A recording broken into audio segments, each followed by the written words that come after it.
প্ৰতিগৰাকী শিক্ষকলৈ মোৰ শ্ৰদ্ধা আৰু নমস্কাৰ জনাই মোৰ স্বৰচিত এটি কবিতা পাঠ কৰিব লৈছোঁ। কবিতাটিৰ নাম শিক্ষক। সুগন্ধি ফুলৰ সুবাস বিলোৱা হে মোৰ মহান শিক্ষাগুৰু, তোমাক সহস্ৰ প্ৰণাম। জীৱনৰ আদিতেই খোজ পোন কৰা এয়াই হৈছে তোমাৰ কাম। জীৱনৰ সঠিক বাট উপলব্ধ এয়াও তোমাৰেই দান। তুমি বৰ মহান। ডাক্তৰ, ইঞ্জিনিয়াৰ, বাণিক, ঠিকাদাৰ সকলো থাকে সদা তোমাৰ তলত। তুমি যেন এক কাৰখানাহে, য'ত নিৰ্মিত হয় সমাজৰ প্ৰতিজন লোক।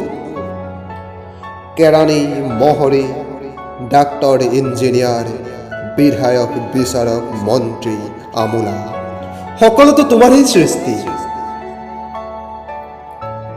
বিদ্যালয়ৰ কোঠাত থাকে এখন প্লাষ্টিক কিংবা কাঠৰ চকী, য'ত বহিব পাৰা কেৱল তুমি।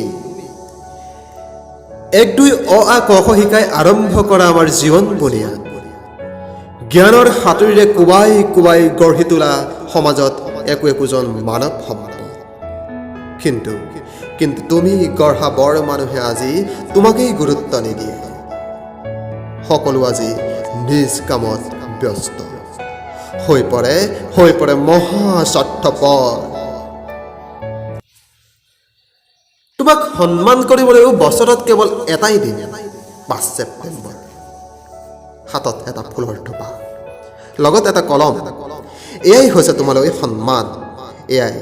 এয়াই হৈছে তোমাৰ নিস্বাৰ্থতাৰে কৰা দানৰ মূল্য। তুমিতো গঢ়িছিলা সমাজত নেতা বৰ নেতাসকলক। তুমিয়েতো শিকাইছিলা সিহঁতক ৰাজনীতিবিদ্যা।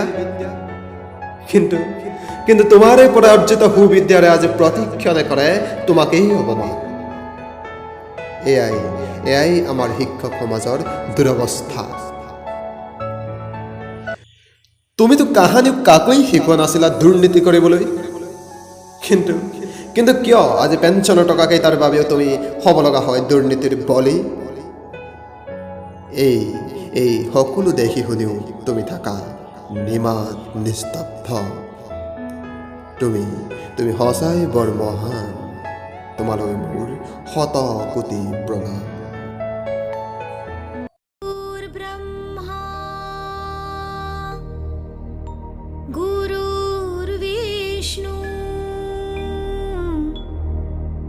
गुरुर्देव